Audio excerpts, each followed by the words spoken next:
My name is, good evening. My name is MC Edwards and I own 730 2nd Avenue in the hamlet of Slitesburg. I'm here to comment on and support the winter gate closure at Slitesburg Park. My concern is that there still doesn't appear to be a clear, consistent plan for managing this park, one based on long-term community and environmental interests rather than shifting pressures that change from season to season. Consistency matters when we're talking about public safety, infrastructure, and stewardship. As I understand it, the park gate is closed, but the park itself remains open. Our winters are getting shorter, so this closure is relatively brief, roughly 3 months.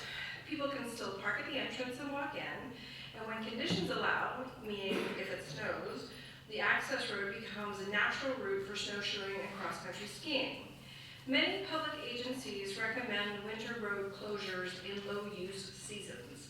The U.S. Forest Service, the U.S. Department of Transportation, and New York State Parks all cite similar benefits: lower operational costs, better use of limited staff time, the protection of fragile winter environments when oversight is limited.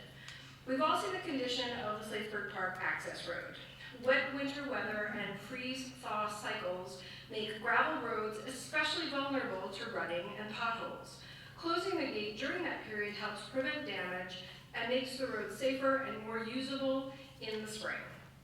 A winter vehicle closure also creates a temporary car-free zone.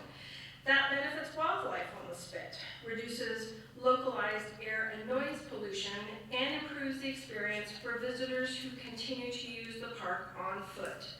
I'd like to address possible concerns about access to the river. Freer Park and Lighthouse Park provide safer winter access points. The Slitesburg Park boat launch freezes. Boating doesn't occur in winter conditions. The access road itself is prone to flooding. The king tide's expected again later this winter and early spring, in which ice can be pushed onto the road, creating dangerous driving conditions. Currently, the park lacks a clear winter use plan, again if it snows, such as promoting snowshoeing and cross-country skiing. Developing a seasonal plan could increase winter use and appreciation, but that only works if the gate closure is consistent and intentional.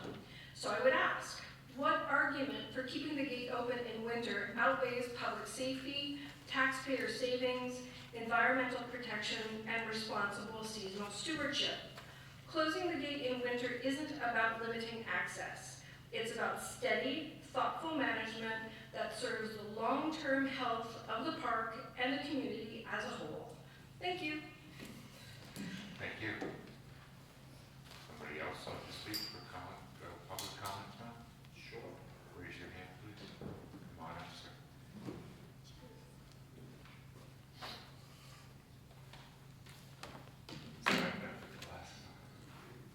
Hi, everybody. Hi. Chris Marna. I live at 128 Parcel in Slitesburg. Just a couple of quick things, right? As far as I can determine with everybody I've spoken to that's lived here for decades, until 2021, the spit was closed from December to April every year, right? This year-round opening is the thing that happened when the new gate was installed, which was somewhere in 2021. And the problem that I think is that we've discovered is that opening of year-round did not come with the necessary resources to make sure that that was safe, accessible, right? Nobody's plowing that road. Nobody is making sure that there's a porta potty for users to utilize. You know, it's not unusual for my dog to find human feces and have a great old time running herself in it. It's, you know, and I stood before this board in this fall of this past year and asked you to consider, you know, making sure there's a porta potty accessible. So I think that if you're going to consider extending the hours of operation of the seasonable usability of the park, specifically making it accessible to vehicles, then you have to back that up with the necessary resources to maintain it, make sure it's safe, make sure it's accessible, make sure it's managed, and make sure that the laws and regulations are enforced. Even in the summer, I can't tell you how many times I take my dog down to the spit, and there are people barbecuing, right? And they're fishing, and then they're roasting the fish that they've picked up. Like all of those things are against what's supposed to be able to happen in the spit. I think it's important to differentiate seasonal access, year-round access from hunting activities. We're not saying you can't hunt. We're saying that from December to April, if you want to hunt because there happens to be a particular animal that is in season for you to hunt, then you park your car outside the gate, you walk to where you need to walk to.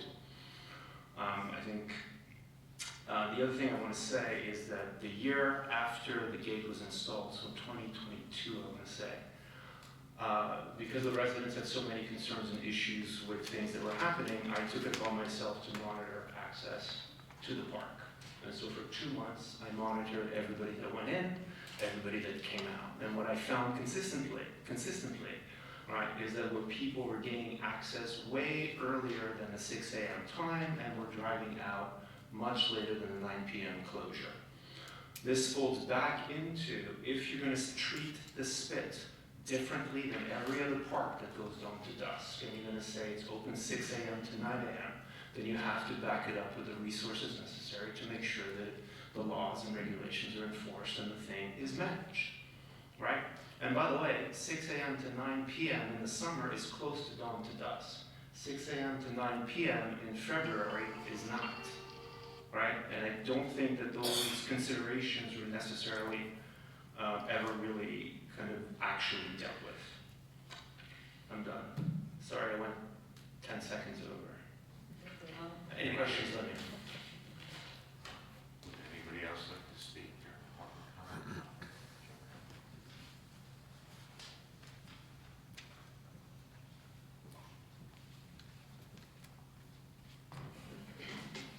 Good evening, Joanne Mead, Esopus Avenue, Ulster Park. Roscoe, the question I have is, do you know when the database is going to be restored? We're working on it. I just want to let everybody know on the board, this past Friday I spoke to a James Latainer, who's a CPA and CFE at the New York State Controller's Office, who's the Chief Municipal Auditor in regards to this, and to Diane Nobel. So hopefully they will trigger an audit to come down to see what's going on here. Thank you. Is there anybody else who would like to speak during the public comment time? I don't know, glad your hand up first. Hi, Diane Dintroff, 150 Minturn Street, Port Eland. Just want to point out, I'm hoping there's exceptions to every rule, and I think there has been. Kayakers like to kayak. Those of us who have dry suits, we like to go up with the Sinter Claus parade and that on the river. It was canceled this year and maybe for the future. But then also on the 4th of July, we like to go out of Slightsburg to view the fireworks. Thank you. Next, please.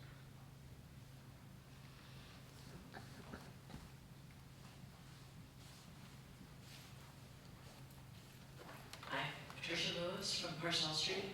I'd just like to point out another thing about Slightsburg Park, which I hope everybody here has had a chance to enjoy, because it's a truly beautiful little park with a lot of engaging wildlife and a native species that's very rare in the state of New York. So I hope everybody gets a chance to check it out. And it's a wonderful park to walk through. One of the issues with Slightsburg Park being open in winter is that there are no sight lines into that park. You walk down a very long private road, and nobody could see what's happening once people get to the boat launch. So often we go down there walking our dog, and there's a car parked in the boat launch, and somebody's sitting in the car, sometimes multiple cars, and it does not make for a very safe environment.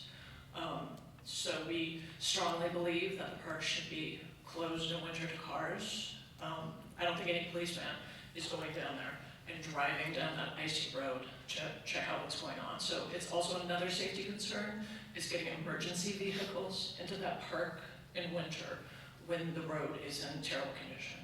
Thank you. Thank you. Is there anybody else that would like to speak during public comment time? Go ahead, Mary.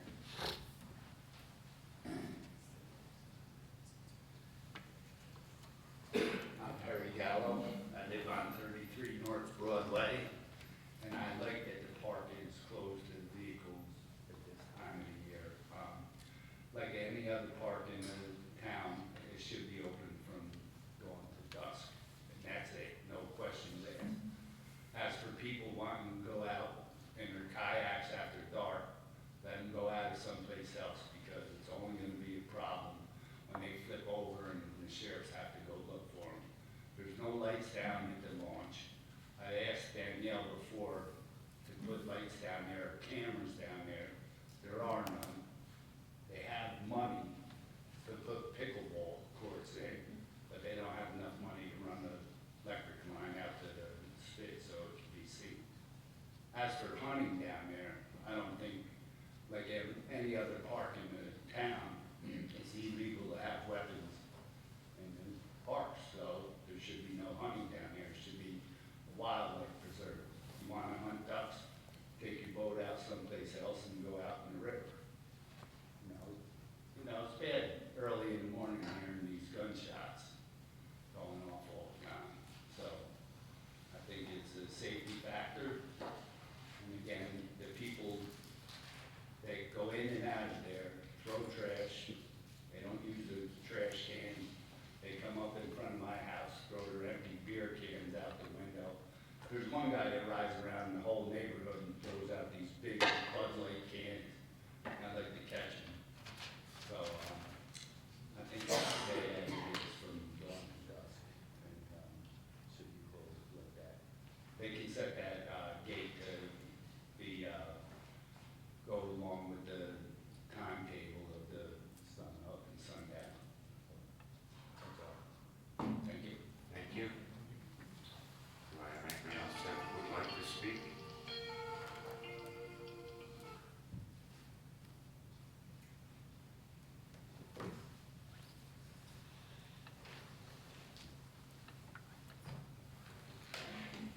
My name's Sharon Jones, and I live at 18 North Broadway in Slakesburg.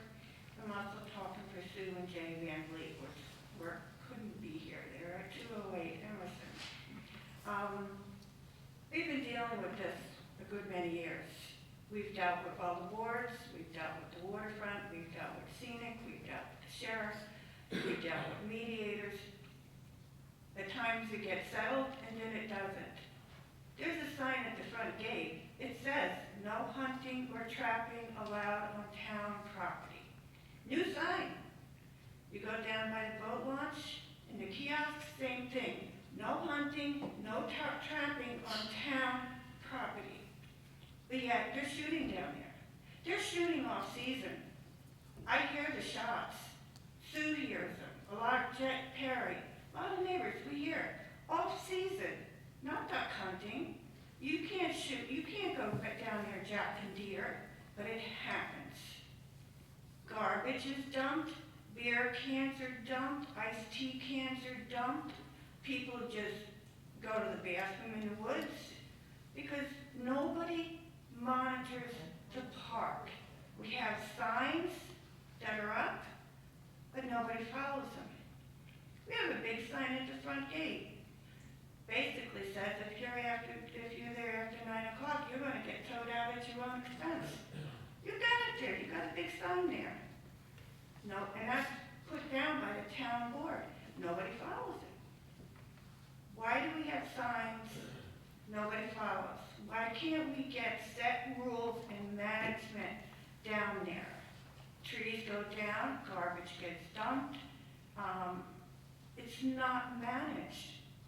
And it could be a great park. But we got a lot of wildlife down there. They're not treated. Our turtle path gets destroyed. That's sad. That turtle path has been there, I don't know how many years, and gets destroyed. We just need better management, set rules and guidelines, and keep them in place when, say, you're not a supervisor anymore, the other supervisor comes in and wants to change it. No. Set rules that stay from every board to the next board. And we need it. We live there. We have to contend with these people screaming and hollering and throwing things at us, spinning their tires, rocks. I hear it. I see it.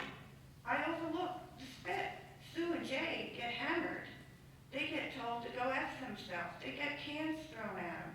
It's not right. It's not right. You don't live there to know what we go through. A little small hamlet with a lot of dogs and kids now. Kids, a lot of kids. Consideration is needed down there for this park and our residents. Thank you. Thank you. Anybody else for public comment then? Going once, anybody else for public comment time? Yes, please.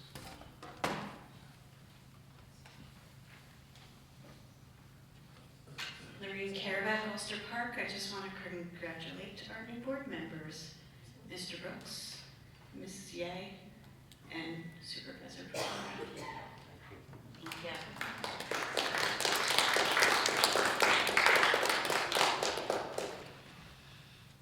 Anybody else for public comment?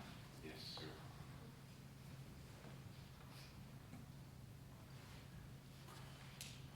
Hi, Steve Lewis, 153 Parcel Street, Slatesburg.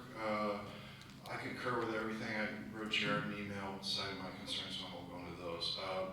I did see an article today in the Daily Freeman that was both puzzling and concerning to me about what appears to be a total scrub of data from the computers of the Esopus Town Hall. And I was just wanted on the record, I know there's some carryovers from the last administration here, if there was anybody who was aware that this happened, that this went on. That's all I'm asking. Yay, nay? What are you looking for? I'm just trying to figure out, was anybody aware that the computers were reset, the data was destroyed? I barely know how to log into the So you were sound unaware? thing. I have it on my email. Unaware? When they came in, they didn't have phones. That was the first thing I didn't know anything about it. Okay, and Evelyn, you're the last one that would carry over, so you're unaware also? I'm also, Okay, that's all I wanted to know. we left information for Roscoe, gave it to him with the keys, to call and set up for the IT, because we knew that the messages would need to be changed, and things of that nature. And they were to reach out to the IT company to, set up whatever they needed. Everything was, And I'm also kind of puzzled, in the article, didn't really go into the extent of the data breach. Was it public records? Was it erased? It said the town hall phone number was erased, removed, or is it just, you don't know yet? We had a problem with the phone numbers, first of all. phone, there was something. Oh, sure. Do you want me to comment or not? Well, on the phone number, you can just Sure. explain that. Yeah. because you So were handling it. honestly, what I was trying to, they were trying to make a call, and for some reason, the number had been, there was no connection whatsoever. So instead of just removing the message, the whole line was disconnected. When they rebuilt it, they rebuilt a different, this is the IT company, rebuilt a different number, which didn't seem to work. So we reached out to, I went into Debbie and we made a call up to National, because they couldn't function. They couldn't function without that phone. So we went in, we got the call, and then they got it fixed. They got the, I guess my question, and it seemed that there's two things at play. There was a change of IT systems, and there was also a scrubbing of computers by Danielle Freer, the last supervisor. Is that correct, or am I misinterpreting what's in this article? I don't have any information of any of that. We are, my senior advisor, Chris Marta, is dealing with National right now on a number of topics. Okay. Okay, And will but that I'm affect kind of Floyd? interested, Steve, I'm kind of, what exactly is missing? Well, Because that's there was my no question. comment, there was no comment in the paper. Well, does it affect the FOIA requests that were given? Does it affect the general data taxpayers? Does it check, I what does it don't know, affect? that's what I was Steve, all I looking to can find tell out you also. is from what I discussed today with Chris, he'll address one or two of those things in the public. I'll respond to you. So we know or we don't know? I will We don't- respond to. we don't. We don't know. Chris, please. Thank you. Sure. Good job. Hi, Chris Marta, Senior Advisor to the Supervisor. I was tasked 2 days ago to look into this issue and understand exactly what transpired, how it transpired, what the timeline is for the sequence of events. Okay? I've had 2 conversations with National. I can tell you that as of today, based on my conversations with National, no information has been scrubbed, deleted, or is permanently unavailable. Okay? There was a process by which former elected officials downloaded and backed up data on their laptops to external hard drives. That information is accessible. I've asked National to give me copy backups of all of the work tickets and communications between their staff and the former officials so that I can put together a timeline of the sequence of events. So we can make sure we understand exactly what happened, how it happened, why it happened. And then once that's done, I will come back to this board with a package resolution that says this is what happened. This is a thing that perhaps needs to be considered for future revision. Perhaps there ought to be an implementation protocol or a transfer protocol from one administration to the other. I think this is another thing that Roscoe has asked me to kind of fold into all of this, so that perhaps there needs to be a local law that says from one administration, this is the process by which you safeguard information, transfer it, and so on. So in the coming weeks, I'll be able to sit here before you and give you an update. But as of my conversations with National today, no information has been lost. All right. And Chris, your title is Senior Advisor? To Roscoe Bakar. Are you a town employee? I'm a volunteer. So a volunteer. So how do we authorize him to look into possibly private data of citizens if he's not a town employee? I don't know, where does he get this authorization from? Is it you, or is it private town? data, please. I do not have authorization. Well, we don't know what we're looking for, correct? No. We don't know what we're gonna find, because We're there looking was for no answer to that process. question. What I said was, I've tasked them with explaining to me what happened, how it happened. Right, but if he's going to be involved with town information, he's not a town employee, how do we make that happen? I'm not saying you can't. I don't want to look at it. I don't want the liability of looking at people's personal information. That's But not we my- don't know what's on there. Again, National does not have to divulge to me the nature of the data that they're finding, right? They can say to me, look, X folders from this person's computer were transferred to an external drive. That's all I need to know, right? What is in those folders, what information, what emails, is completely irrelevant. What I'm trying to understand, what I've been tasked to do, is to find out exactly what the sequence of events was, so that I can report that back to you, and then within the town board, you'll have to assign an individual or a team of employees and with a town board liaison to figure out what happens next. Yeah, no, I'm just a little confused, because to me, if I have an advisor, I would gather my information, maybe, hey, let's sit down, let's hash it out off of something I gather. If I have someone that's not a town employee, that's going to town offices or departments asking for information, I'm gonna look at, I've known this, so I know who you are, I know what you're doing. But you walk in, okay, you have the, you don't work here, how do you have the authorization for me to give you what you need? I think that, I had a conversation with Jimmy late this afternoon on trying to get some, And that's not a question for you, Chris. I'm putting that I'm not out at that, there. I'm not at the point of wanting to see any of that. I totally get where you're coming from. I think it's a completely valid question and thing to bring up. and that prompts me from my conversation with Jimmy. Jimmy being, Jimmy Who's is. Jimmy? He's our representative from National, okay, he manages our account. And he sent an email that I got, he sent it at 2 o'clock, but I didn't get to see it until late. But he is concerned, since you are an outsider, he didn't feel comfortable, and he has a meeting set up with Roscoe on Tuesday. Right. And he said until he gets written confirmation from the board that you're supposed to be giving information. He can't be giving information out to just a public person. Right. Understandably Yeah, so, right? no, Safeguard for everybody. Absolutely. So, however you want to handle it, that's just the information that I have to He's a interject. volunteer working in my administration, and that's the title I gave him. To do some research, and then I can take it from there.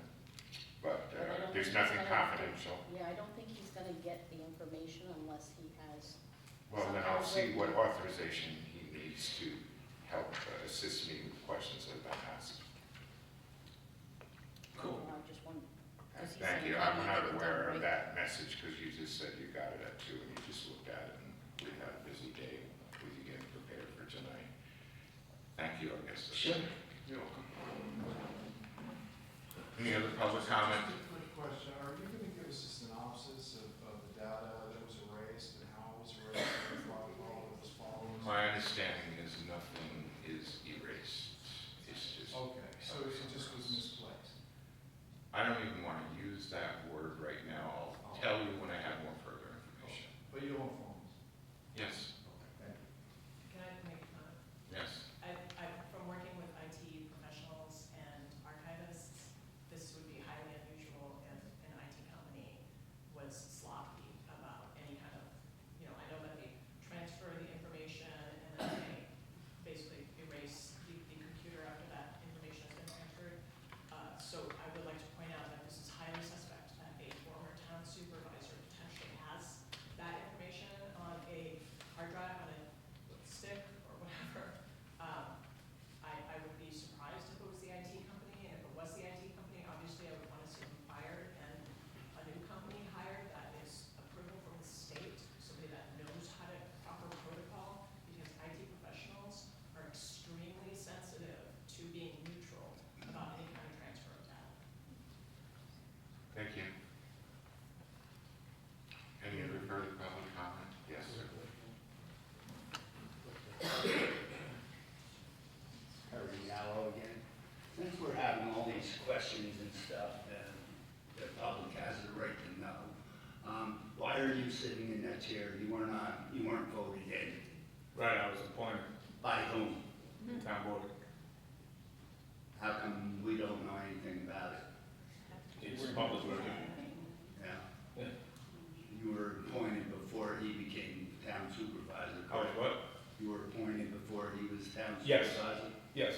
And any information, Paul has foiled the appointment once, and I believe there's a brand new foil, so he can update you on anything he finds, because he has a whole new one out now too. You came back to here as your second choice after you lost your election for Ulster County, Yes. correct? Yep, Okay. Yeah. That's all I want to know. yep, the appointed one. Yeah, we'll see. 3 times I've been appointed. Yeah, I don't know why. 3. Thank you. Is there anybody else that wants to speak? Just a point of correction, I only filed one, I think. Mr. Supervisor, I only filed one FOIL regarding the appointment of Mr. Gers. I thought there was one on the 28th, and then I thought there was another. I don't think so. I'm not the best record keeper, so. Town clerk could always check that. I don't know off the top of my head of any. I had another one on a separate matter, at the same time, basically, but just one on that. It may not have even been, there might be 2 for that same information, but maybe both of them are Maybe you or. somebody else. Yeah, I don't know. Any further public comment? Going once, going twice, going 3 times. Okay, public comment time is expired then. And we will go to the supervisor's office accomplishments of what I've been working on. Signed paperwork, received the $36,789 ARPA funds via Ulster County for the water sewer improvements. And as I recall, that's the control panel, correct? Jared? Yeah, it was part of the water and sewer upgrades, building upgrades, control panel was the exact for the $36,789. And that was stemming from, once the tank was done, we were able to finish up that work. So Yeah, no, that was very helpful for us. So that's the last part, what I did on the process that had been ongoing. Yes, yeah, completed, so that is all set, accounted for. I'm glad to do anything I can to expedite. Moving forward on park improvements, we do have, because of the recreation fees, a significant check that came in from one of the developments. And we are going to be looking at, first of all, we have two pavilions that have been there since Shannon Harris's term, I believe is what I was told by Berthoff, sitting at the town garage that have not been put up. One was done down in Conley, and there's one meant for Freer Park and one for Lighthouse on River Road. So we want to try to get those up, and that is on the agenda to move forward on that as soon as we can do that. And we also are looking at a very needed bathroom down at Freer Park. So that, I have had that conversation with Dan. Better. What? Better? Yeah. So he's all on board, and we've been speaking to Mike Cafaldo. So we're looking at how to get this all organized. And shared services would be the highway. And so we're moving on that. Grants on our radar: Hudson River Greenway Conservancy Trail Grant due January 30th. We're looking at that. What can be done for park improvements? We were looking at the local efficiency grant, water sewer infrastructure, due February 4th, which is a very tight timeline. And Jared was at the water board meeting that I came to. I'm trying to get to them gradually because I've had a pretty busy agenda with everybody. And I asked them how they felt about it, because I said, do you really want to miss a year, because it sets us back. And it was kind of that evening more to go forward. Then we had, Jared doesn't know this part, we had a conversation the next day with Tiger Bomb and Nick from the water department, had further discussion because it really involves shared services with Kingston, and we have other ongoing projects right now in the water district. So it was best, they thought, that we skip it this year, because there are some other grants coming forward in the earlier part of the spring. And let's concentrate on that. Nick was in agreement on that yesterday. I hadn't had any opportunity to tell you that. Okay. Could I ask a question on the bathrooms? Is that possible? I don't know if I can answer it. This has been a problem for a long time. I just wondered what the issue has been down there that, I think they reported. I know it's been addressed by other people in the past, on other boards. I just wondered, what has been the holdup? Does anybody know? I don't. I don't know. I just know that I've been told there's dire need for bathrooms at Freer Park. And then my question is, well, how can I move it forward?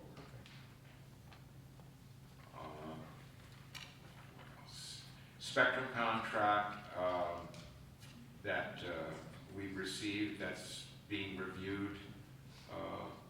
We have further information down the road on that. And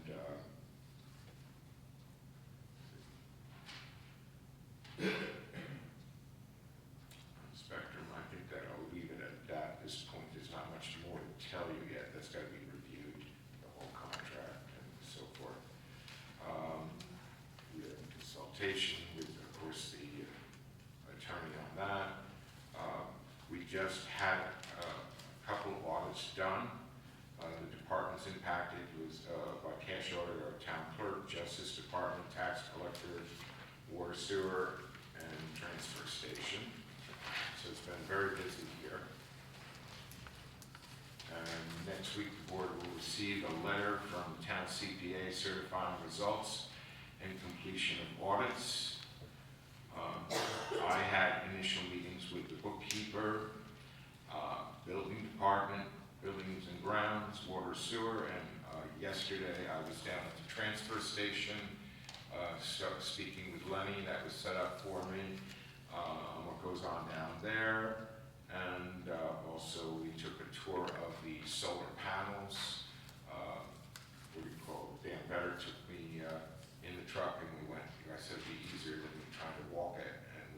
through there, because we had one, I'm not sure, maybe you know what we call it, whether the flames, Jared, they're running. Yeah, the methane torches. The torches, yes. We had one that needed, it was cited by the DEC, and I'm sure you're aware of that. Yep, yeah. That was, so we had to get that repaired, and then they were saying, I think there was 2 vents, I think we call them, that were in question, but Dan can't seem to find anything wrong. So we're trying to get that with the solar company, and Dan, and try to get a sign off with the DEC that everything's okay. And something about odor, Dan says, and we don't know what he's talking Yeah, about. Maybe you do. that could have been because the torch wasn't working, so they were doing a smell test on them. Probably, that's all I can think of, but what prompted it was BQ Energy is leasing that 4 acres with solar panels to sell energy, lease energy, however they work their deal. They lease it from us, and in order for their money is clean capital, and to close on the property, the loans and everything that they're looking to do, DEC had to do a final inspection where a couple things were found. Everything was minor. We've replaced torches before, vents, and there were a couple ruts that they wanted to see because it is capped. So everything I believe is, so, you know, we can update clean capital on that probably. I know they have pictures of the torches and everything, so we'll probably be moving forward as soon as We had DEC. one new torch, folks, and I'm sure Danny must have told you that we only had one new torch left. And he took the old one back to his place there behind us, and he's gonna see if he can rehab it. And he said he believed they were purchased under Diane McCord's period of time. Yeah. And I said, are we gonna be able to get some more if we have this kind of problem? Because we are responsible for the replacement and the repair is what he told me. So, and they're responsible for the mowing and maintenance inside the solar company. So I said, we better find out if the vendor's still in business and what our options are for going forward on that particular matter, so that you get in this situation, if, at least if you can repair this one, we would have something to use. And then I have no idea what these things run in money, but it's something we have to look at. So Dan said he will go in that direction. Yeah, that's good. And so we're not in trouble. And I said also on, when you have the meeting with the other 2, I would like a sign off. Okay? So he says there's been damages at times, and I looked at him driving me through with the stones and the way the grass is. I said, if I was doing a mow job, it would be the only one I would want for the week. It's not easy in there. And so I could see why there would be some damage considerations that are gonna happen from time to time. But I said, if it's on them, then we have responsibility for billing them, for fixing them, maintaining them, then I want us to be able to go back and bill them for the repairs and expenses that we are incurring. It's not on us for that end of it when they're responsible for the mowing. So, so I'm hoping to see about a sign off on that. Let's see. Yesterday, I had at 5 o'clock meeting at Marist College, which is to the water treatment plant, and that is the first filtration plant in the United States. And that is the Hudson 7. So, as the acting delegate and the water superintendent being the alternate, and Nick is just very helpful to explaining things to me, because it's a whole nother area to know. And so that was Mayor Bassett's very friendly, that's running the group from Rhinebeck, and he called in advance, and Shannon happened to be there, and kind of broke the ice for me, which made it nice. And so that went well, and so we'll be staying involved in that with all the issues that involve the protection of our water on the Hudson. So with the Hudson 7. And there's monthly meetings on that. I'll try to make quite a few of them actually, because I happen to care about our clean drinking water. So, but I have a great alternate with Nick Butler from our water department. So that's all I have for this moment that we thought was appropriate to put on here. We are going to have to get an advertisement together to advertise for a special prosecutor. It's not on here, but I spoke to Mary Ann yesterday, and what's happening is the special prosecutor that the court has, he's the second one they've had, wants to leave the end of January, but he would stay through February, and so it's going to need to be advertised, and not only probably with the Freeman, I think that's where we would advertise. I was talking to Holly about that today, and then also with the Ulster County Bar Association, so we can get applicants, and we've asked the judge to write something up for us for that advertisement, and then once that goes forth, because we will need a replacement, there will be an interview process with the town board and the judge. So, but we must start it because of a tight timeline for that position, because they have to have a special prosecutor. And what he basically deals with is with the local traffic tickets. That's now where they're going with this. So, so that's all I have on that. Now we can go to board liaison updates. Paul Brooks, building, planning, zoning. Yeah, I had a meeting with the building department the other day. They provided me with some year-end numbers for the kind of, work that they have done, inspections and applications denied, approved, that kind of thing. I could make this available to the town clerk, and we could post that if you feel it's appropriate. I gave that to him, so I already have that. You have it? All right, there you go. It's interesting stuff. People should maybe take a look at it. There's an opening for the secretarial position there. We're looking at that. I haven't made a decision on that yet. I had a meeting with part of the planning board to determine what our options are and to look at zoning issues. So we don't have a plan for that at the moment. There's more study that needs to be done and more people folded into the discussion. But that's something that we're working on. And the zoning board, I haven't had a chance to meet with them yet. And if I could just mention a couple other things that I've been, Plantasy Creek, I've been following that, the work that was done there with the DEC to see where they stand in the additional sampling of the sediments in the creek and the biota, as they say, in it. That information, I'm told, will be available in the spring, and then after that they'll come up with whatever they think is a reasonable solution to deal with what issues they discover as a result of the sampling. I also looked into freedom of information and open meetings law training for people in the town. I had some concerns about that. I contacted the Committee on Open Government, which is a New York State agency that provides oversight and advisory opinions on open meetings law and freedom of information.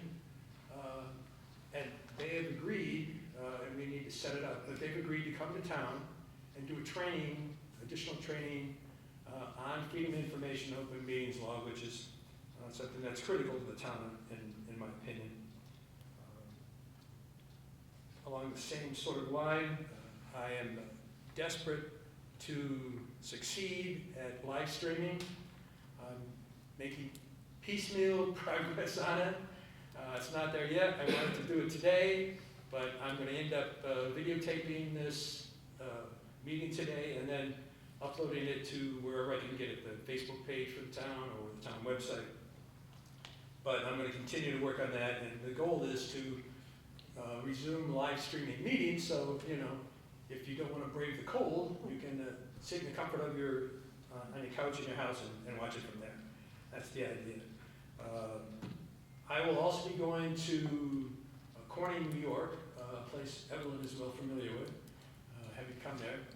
I have family there, and I will be attending the New York State Association of Towns newly elected officers training school. It's a 2.5-day event, that covers, the waterfront, on issues about towns, how they work, what's new, which is really important, recommendations on how to we deal with issues that come up. So I'm hoping to bring back a lot of information for the other town board members. I'm doing that. And I've been in communication with a gentleman very concerned about the public access channel, which is another one of those issues that's been around for some time. We're going to look and see what options we have, the town has for doing something on that front. I'm not sure it's possible. There's some equipment back there that's very old. We don't have equipment, and I'm not really sure how we're going to proceed, but we're going to take a look at it. So if people are interested in the public access channel, we're going to work on it. And I think I said enough. Thank you, Paul. And I'd like to add on the freedom of the foil stuff, Shannon's been working on some things too for us in that area, right? Some training overall Yeah, that that yeah. can be woven into. Yeah, she's working, that's something she agreed to take on to enhance the number of areas that we see weaknesses that we all can improve on. Question, Yes. Paul. You had mentioned, maybe I just didn't hear it right, you said something about needing to get a secretary? Is that for the planning board, or? It's in the building department. Oh, A person left, there's an open position there. And we're looking at how to deal with that opening. Cheryl, remember Cheryl? yeah. She left a few months, about a month ago. Oh, okay, so that's Can't the remember position. exactly the time it was. Ellen, do you have anything that you would like to say? The environmental board is still organizing, for this year, so they have not met. Usually they would have met last night, but we didn't have a meeting. I don't know if that's because they don't have the, everyone's emails yet or not. And there is one person who we are going to be looking at for the environmental board, Kathy Foley. So the town board will be looking at her resume.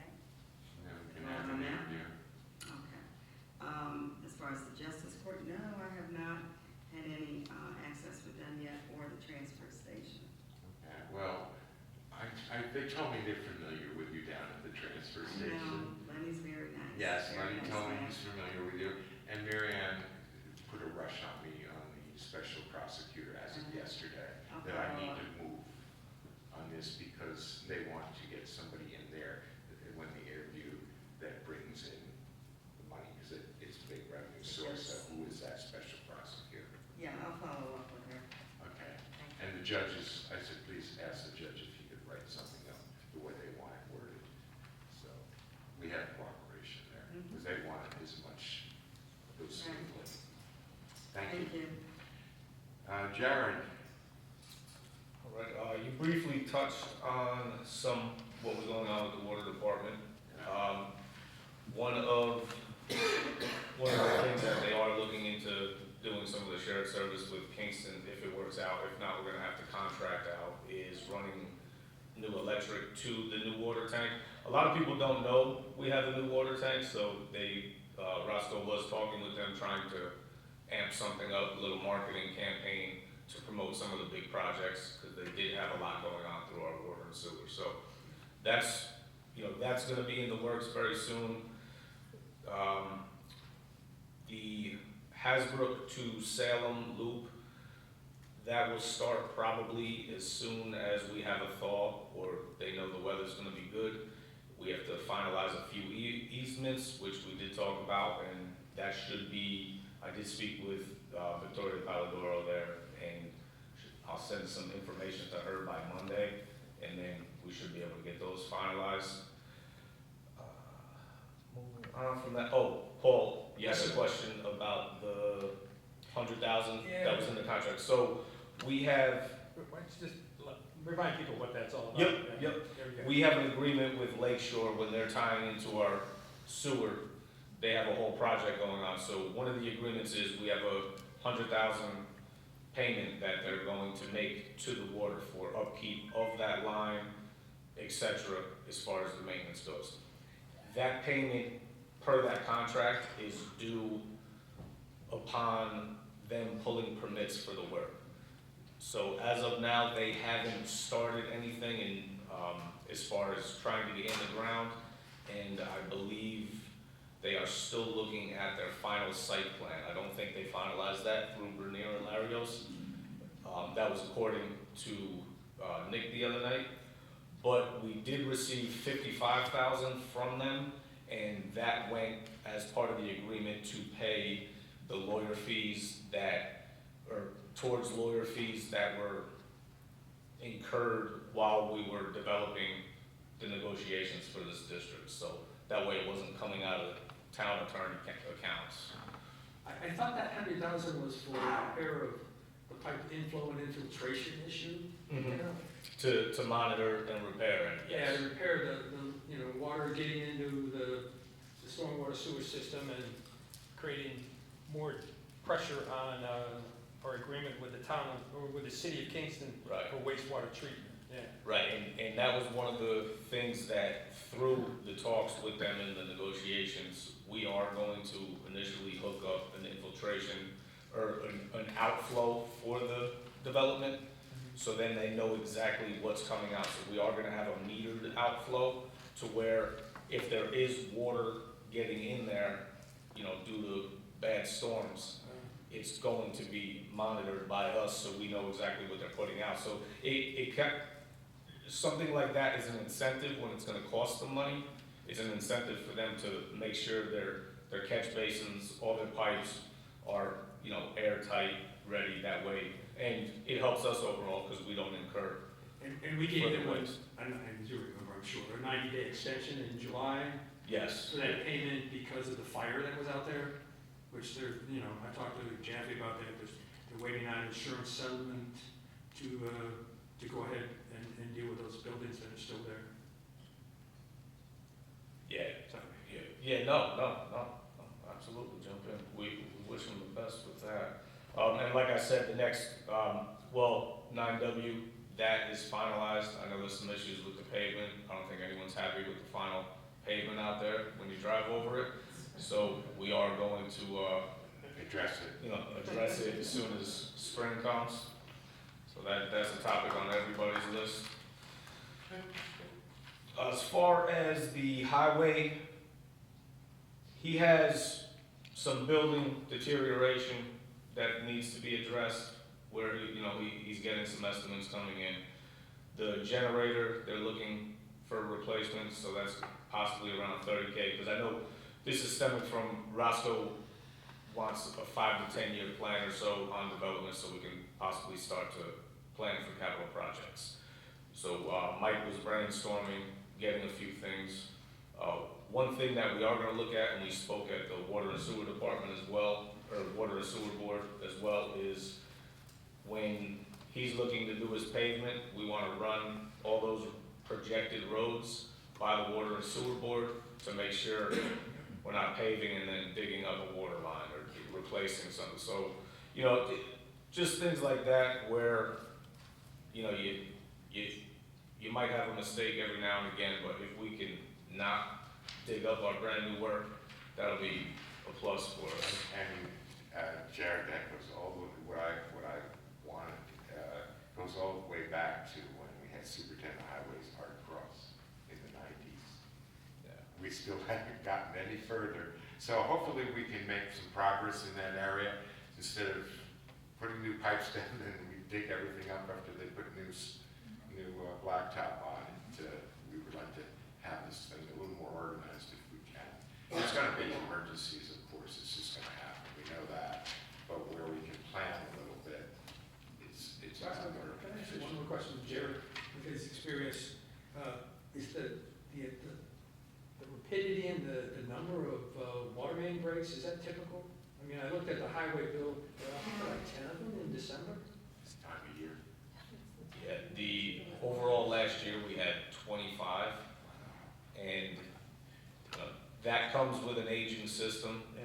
Yeah. As we move forward, there might be a few more preventative things, but they're using new collars.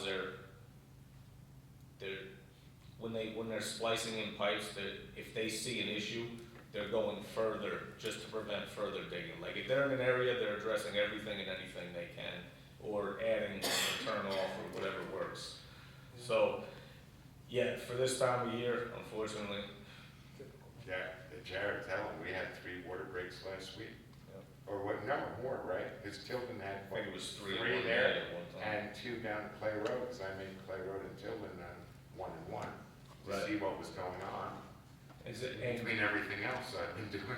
in that area, it's been identified also for the next step to possibly go out for grants for replacement. So there is backup from Ty and Bond doing the studies, and then we have the breaks on top of it. So it puts us as very good candidates for a grant as soon as we can tie one up. And I don't think the public understands, and I'm sure you know, but I don't think the public understands, we need to do the planning part first. It's step A, step B to get that money. So we have to follow a process, which is what I'm trying to institute here, so we have more of a process. And also, I think,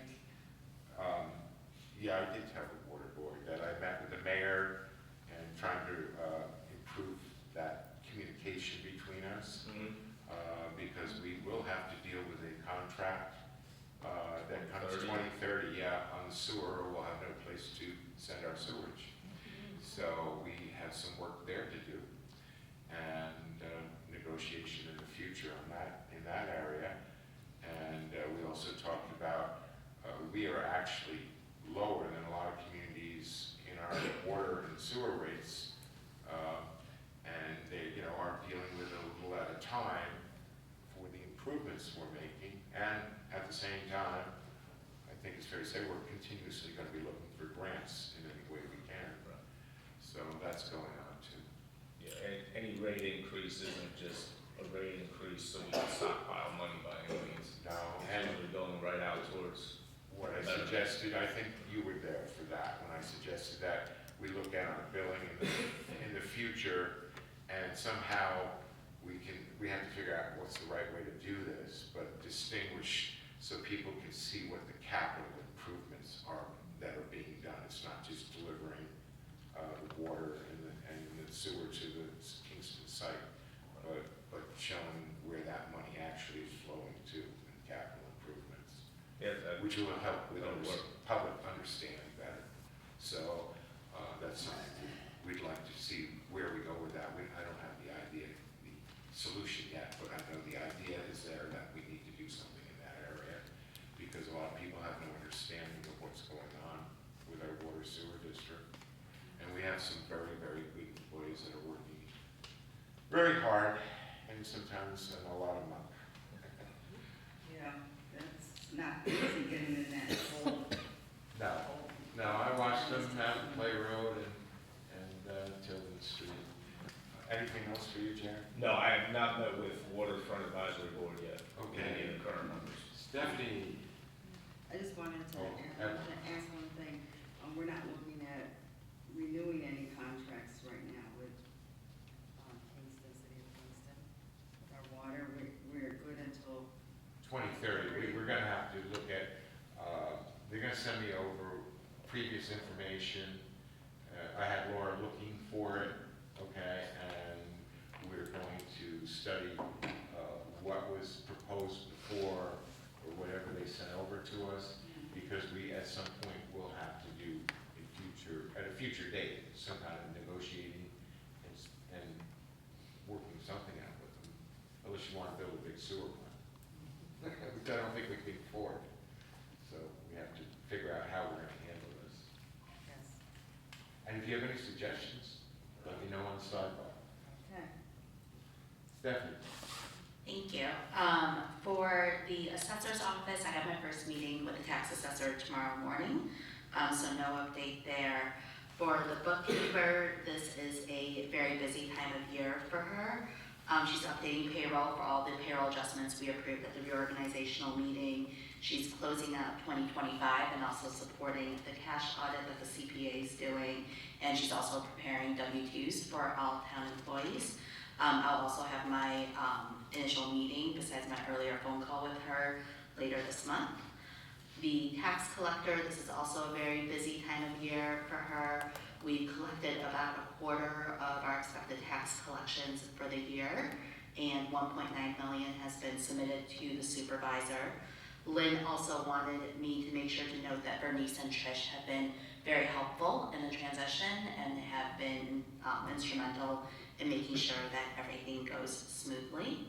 And then on the town clerk, I did not have any updates. Holly, I don't know if you have any updates. It's been, the reason I shut that off, just so you know, is every time I go to listen to the tape, I hear rustling of papers, so that's why I shut this up as much as I do. It's been busy, and I think Russ can attest for that. Between prepping for different accounts, I handle the water and sewer, I handle the transfer station audit, I handle the town clerk and the decal for the state of New York.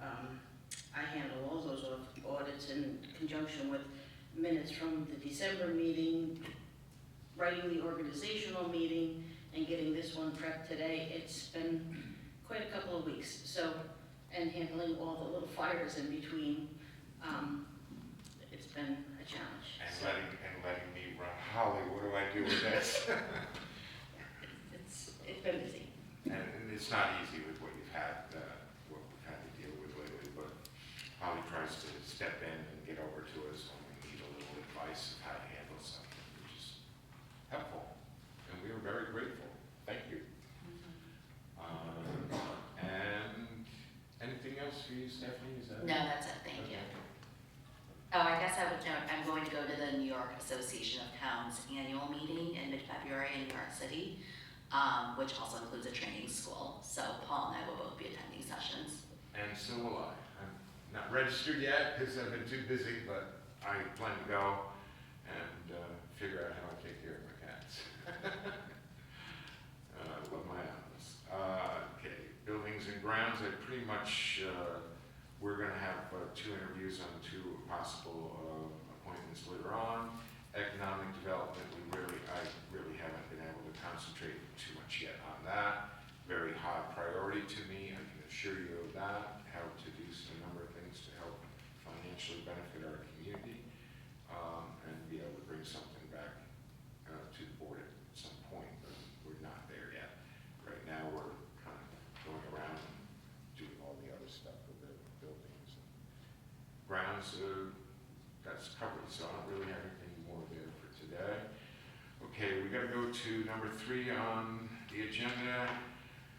That's the 7 drinking water intermunicipal agreement. Resolution to amend Hudson 7 memorandum of agreement.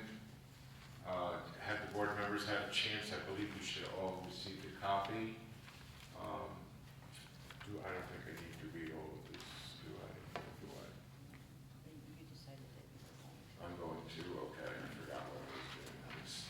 Whereas the town of Esopus, town of Hyde Park, town of Lloyd, town of Poughkeepsie, city of Poughkeepsie, village of Rhinebeck, and town of Rhinebeck entered into a memorandum of agreement dated May 31st, 2018, establishing the Hudson River Drinking Water Intermunicipal Council, the Council or Hudson 7, for the purpose of maintaining and enhancing water quality of the Hudson River and its tributaries for those municipalities which use the Hudson as a source for drinking water.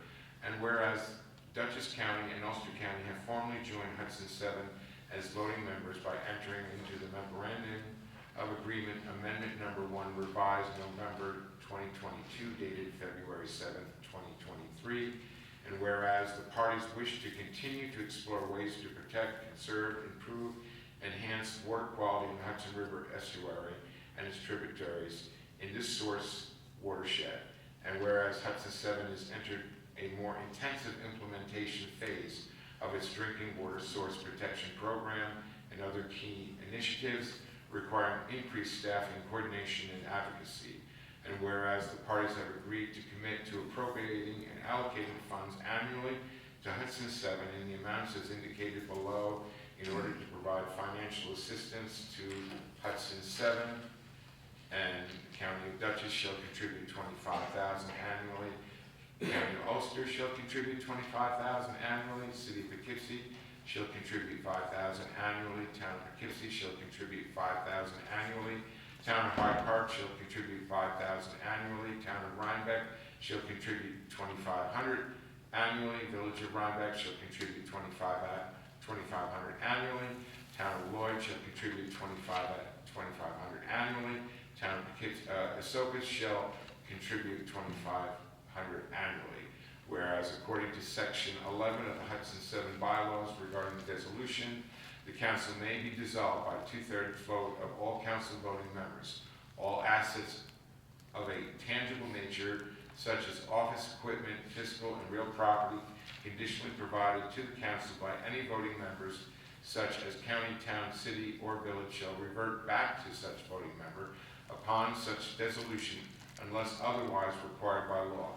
As set forth in this memorandum of agreement, any member may terminate his participation in the council at any time by notifying all other undersigned members in writing of determination, reasons for the termination, and the effective date thereof. Withdrawal from the council in this agreement by one undersigned party shall not operate to terminate the council, which shall continue in full force and effect with respect to all other members. And now, therefore, pursuant to the authority vested in them pursuant to Section 119-0, I think that's a 0, isn't it? Of the New York General Municipal Law, the undersigned parties thereby agree as follows. The parties, number 1, shall pay an annual contribution set forth above to the Hudson 7 during the month of January. Each party shall have the right to cease being a party to Hudson 7 and terminates its obligations under the memorandum of agreement as amended by providing at least 30 days prior notice to all other undersigned parties of the determination, the reasons for the termination, and the effective date thereof. Alternative, any party that chooses not to pay the agreed upon contribution may retain its affiliation with the Hudson 7 as a non-voting member. Withdraw from the council and this memorandum of agreement by undersigned party shall not operate to terminate the memorandum of agreement as amended, which shall continue in full force and effect with respect to all other undersigned parties.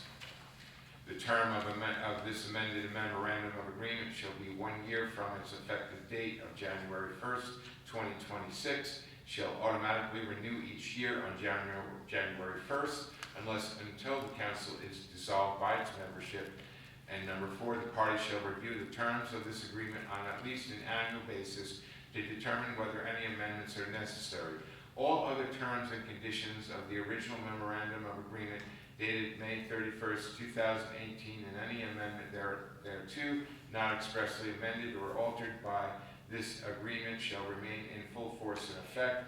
In witness whereof, the parties hereto have executed this amended memorandum of agreement after such approval by each of their respective chief executive officials. Execution of the Hudson River Drinking Water Intermunicipal Council amended memorandum of agreement. I would Sign it with me tomorrow, we'll send it. I so move. Any discussion? All in favor? Second. Oh, I need a second, I'm sorry. Sorry, Emily. And,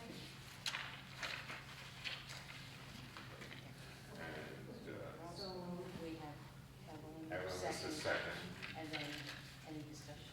There was, No. any discussion, right? There was, is there anybody have? There's 9 members in it now. 7 voting. You have to, these are the members right on the front. They added the counties, so it doesn't. Right here. Hudson 7. Dutchess, Ulster, yeah.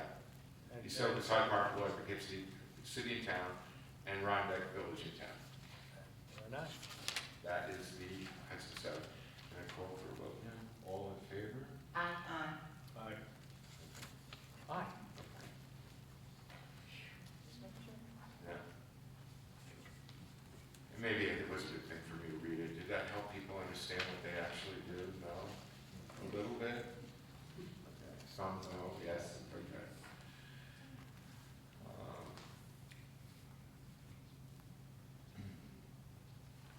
resolution authorizing primary and alternate representatives for the Hudson River Drinking Water Intermunicipal Council, Hudson 7. And this is, let me see here. Oh, whereas the Hudson River Drinking Water Intermunicipal Council, Hudson 7, is a coalition of 7 municipalities that rely on drinking water from the Hudson River. The communities include the city and town of Poughkeepsie, the village and town of Rhinebeck, and the towns of Esopus, Hyde Park, and Lloyd. Our 5 public water supplies serve 106,000 residents and major regional employers, providing safe water for human consumption, firefighting, industry, and more in Ulster, Dutchess County, and 3 hospitals and 3 colleges in Dutchess County. And whereas in accordance with the Hudson River Drinking Water Intermunicipal Council Memorandum of Agreement dated 5/31/18 and the Memorandum of Amendment 1 dated 2/7/23, the council shall include the following voting members, town of Esopus, town of Hyde Park, town of Lloyd, town of Poughkeepsie, town of Rhinebeck, village of Rhinebeck, city of Poughkeepsie, Ulster County, and Dutchess County. And whereas each voting member shall designate 1 primary representative and 1 alternate representative for a term of 2 years, the primary representative shall be an elected official. The alternative representative may be an elected official, an employee or contractor of the municipality, a resident of the municipality, or another appropriate representative. Each voting member may, at its discretion from time to time, change its primary or alternate representative. Now therefore be resolved that the town of Esopus Town Board does hereby acknowledge the primary representative to be Roscoe T. Pecora, Esopus Town Supervisor, and the alternate representative to be Nicholas Butler, for the Hudson River Drinking Water Intermunicipal Council for the town of Esopus, County of Ulster. I will offer, I need a second. Second. Any discussion? All in favor? Aye.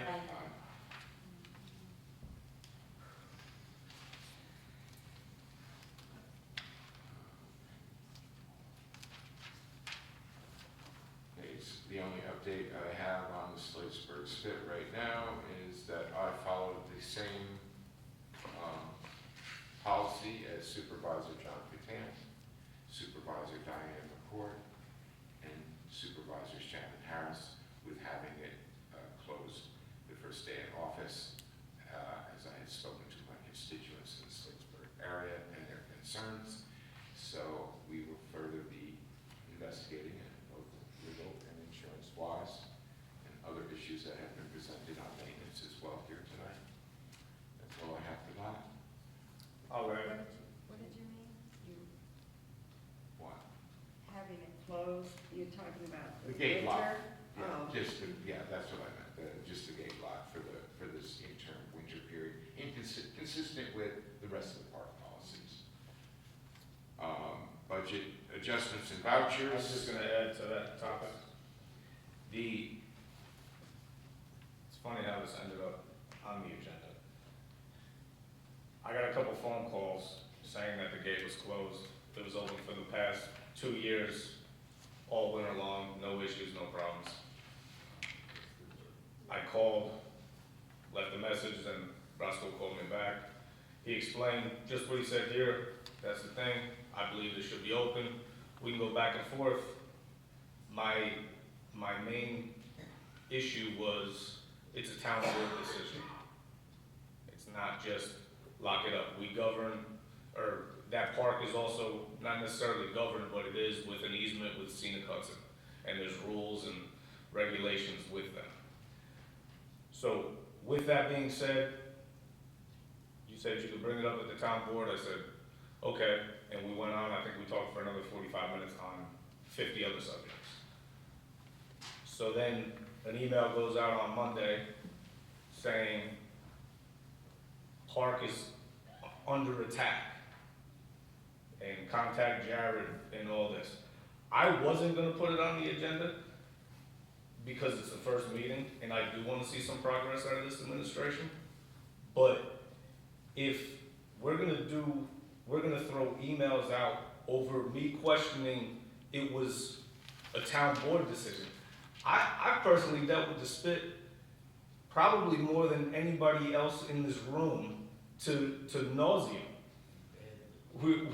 between gates and mediation and fishermen, hunters, residents, we've dealt with this numerous times.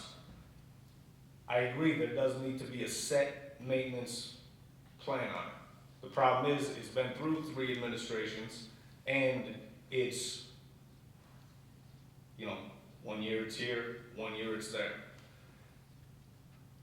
In the easement, it does state you can temporarily close for inclement weather, dangerous conditions, whatever it is. It's not just a set, if we have winter, a short winter, then it could be open. There's nothing saying it has to be closed October to April. And this is gonna come up again because if we're gonna be instituting different rules and regulations than what have been, April 1st is gonna be striper season, I believe. Don't quote me on the date, but it'll be coming up. And then we're gonna have another round. I didn't go call every hunter and fisherman that I dealt with for the past 4 years or more and said, hey, come out to the meeting, let these people know. No, I wasn't going to do that because we have other things to do and this is months away. My main concern was it's a town board decision, not I just take over. To me, for that to be the first thing of action, so be it. But it should be a town board decision.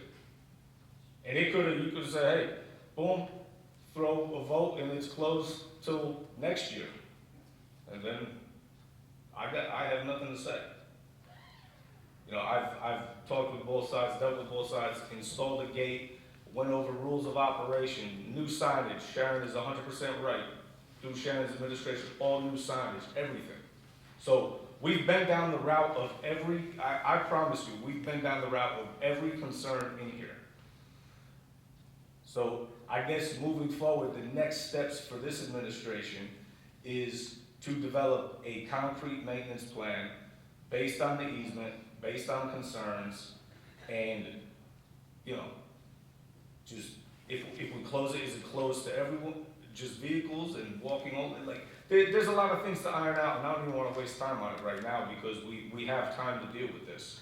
And if it's going to be locked for the time being, if we can agree on that until we come up with a maintenance plan, then that's fine. But it should be an overall board decision, is my point, or else the next time, you run in another year, we get somebody else and, oh, they're in my ear, boom, first day, we're opening up. Take the gate right out. So it's gonna be a back and forth, so I agree, we need a concrete maintenance plan on it, and I'm done if anyone else wants to. Jared, I felt that given what was presented as far as liability, safety issues, some of the things you heard from the folks tonight, it was quite warranted to take, for public safety alone, public action and insurance liability for sure. I totally agree with you. We need a maintenance plan. We need a long-term policy put in place. And I also explained to you on the phone that it is a new administration. You have 3 new board members, and we need to review what you've been through. No, absolutely. Okay? I don't know everything you've been through, and all the issues. So I think it was a fair thing to do, given what I've heard from the residents all in that particular area. And we have a lot of work to do in this area. And Danny Better will have to be a part of that with buildings and grounds and parks and recreation, because I'm going to have to walk it to see myself. You want to come down with me, point things out, that's fine. I mean, I don't have a problem with that. But I have to come up with a long-term solution that we won't continually have this coming back every time. We can debate the back and forth. Okay. My firm belief is it's a board decision.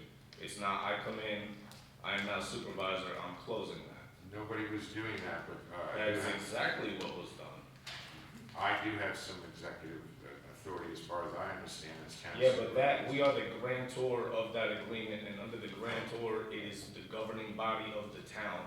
to which is the town board. So if not I see a the liability situation, I'm just supposed to wait to the next board meeting for a lawsuit that could happen? No, you could 100% lock it and bring it up as, hey, the town needs to go over this. Excuse me, That's not how it was done. may I? My name is Donna. It's not public comment time. I just wanted to remind Jared that it was when last supervising board voted to sell off part of the park to another resident. Was that part of the town board meeting? Was that part of the what? A town board meeting? No, and I do remember what you were talking about on the one property where the gentleman was building the platform. Right, so how did that not follow the rules and Yes, regulations? no, so once that, we were wrong on that. And I did call residents of Slatesburg the next day, within 24 hours, and I said, we got it wrong, we're gonna make sure we make it right. But why You were didn't 100% right. You know, you're talking about you got rules and regulations, but yet that happened. Right, based on the information that I had that night, I voted that way. Well, I wouldn't even necessarily Okay. say vote. I think we just. Well, no, you don't want the answer. No, I'm just I- telling you, I made a phone call within 24 hours and I said I got it wrong. Okay. I had no problem admitting that. I think that's a good example, a good reason why we need to sit down, perhaps have a workshop. Right, and that discuss situation, this. that situation was based off the rules of the easement. But I have to do something I felt in the interim. Oh, I understand, I understand. Ever since I've been on the board, I think the first meeting I attended, Shannon was the supervisor at that time, and this was the issue, and then it was the issue with the fishermen and the hunters at that meeting. So I know this has been an ongoing situation, and it would be good for us also to sit down and come out with an agreement that hopefully everyone would be able to live with. But there are so many different sides 4 here. years. There's only 4 years to this one. So you've been 4 years to think about it. And this is the guy who was shot. I was shot at. From a hunter. Yeah. Yeah, I think it was even before that, Stephen.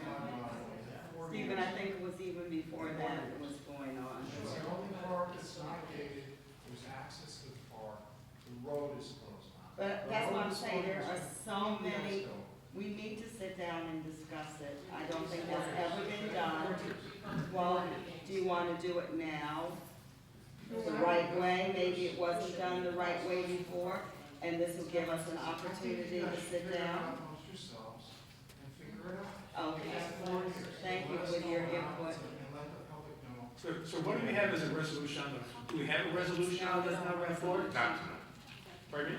No, there's no resolution. not tonight. Well then, I think we should have a resolution to do something, like put it to committee, or set up a board committee, I mean, study the issue.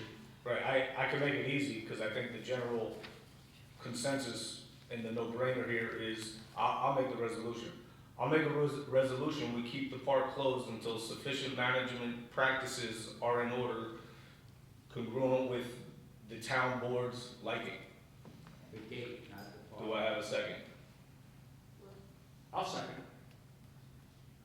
Keeping the park closed. Closing the But, gate. until we come up with a reasonable solution, Well, and then we Well, I guess- present the solution to the board, and then we. Jared, vote on I it. think we just need to clarify that we're not closing the park, we're closing the gate. I don't know what the liabilities were. We're investigating all that at this point. Ross, There's a when we liability, close the someone's gonna gate, slip we're and gonna fall close on the ice. park. Yeah, I mean, there's no plowing done down there. But can people still walk Yes. through the park? Like, Okay, so you have not closed the park to No. public access. You've just closed the gates that vehicles cannot enter the park. vehicles. Yeah, they still. So the other part of the So it's, concern is that. The resolution is to close the gate, Of the gate, not the park. It's locked, yes. Okay. which would still leave it open. Until we, Consistent with the other parks being closed, town policy. correct, okay. That's the motion on the Well, floor. yeah, you can amend mine to the gate if you would like, or someone else can make another one, but we can't add consistent with the other parts, because the other parts are open. Rear park gates. The Ross Park's open, Lighthouse Park's open, I mean, we can go down a whole list of them. Freer is closed. You cannot drive as cars. Yeah, as I was telling you yesterday, it was long. Yeah, but there's another part. So, Over by the condominium. what, So there is a motion on the floor. what is the, I'd like to know a clear. yeah, I need a clear motion. Jared, could you repeat the motion, please? What is it that you have? I'll make a motion, we keep the gate closed at Slatesburg Spit until the town board develops an effective management plan due to the majority of the town board's liking, as well as incongruent with the easement and approval of Scenic Hudson. I'll second. Any further discussion on this? Let me just be clear, does this mean if people want to hunt down there, they can still go down and hunt? That sign, it says no hunting. You can't hunt. They have to be 500 feet out in the water is what I was told But not on town property. for hunting. So the duck blind? It's old, it's not used. We take it down. Well, we'll try.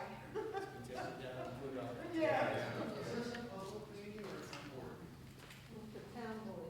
Now, Lord, I'm being kind of liberal on this because I know there's huge concerns out there. So, I mean, I could say out of order, but I'm trying to give everybody that opportunity to be as fair as I know how to be.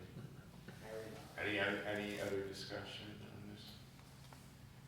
I made a motion, we have a second. I seconded it. Has a second. All those in favor? Could you read the motion again? Why don't you read the motion? I can't remember. What did I say? You did, Holly, you to have summarize, it, to please. summarize, it's basically, You had a good, yeah, I thought you had it well done. Yeah. it's primarily closing the gate, not necessarily the park. Yeah, talking about the gate. Until the town board. Until the town board. Develop an effective management plan And congruent with the Maintenance. Scenic Hudson congruent with the Easement. easement and approval by the majority of the board. by a majority of the board. I'll do a roll call on this one. Evelyn, Yes. Stephanie, Yes. Paul, Yes. Yes. yes. I do want us to get this settled for once and for all. And I want that park to be maintained properly. I don't want to hear those got lawsuit coming. I think that all of us would feel the same way. So we got some work to do that and welcome all the help we can get. Okay, can I move forward now? Okay. It's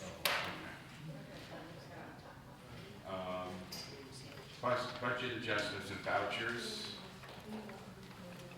Okay, the first, we got be it resolved, the town board of the town of Esopus, County of Ulster as follows, whereas the town of Esopus has been presented with budget adjustments which the town board has examined and approved, therefore be it resolved that the following budget adjustments be approved for payment, and you'll see, and I'm sure you've got it, fund balance there for attorneys and New York State retirement and do some legal expenses. They knew they would be going over on that, and do I have any?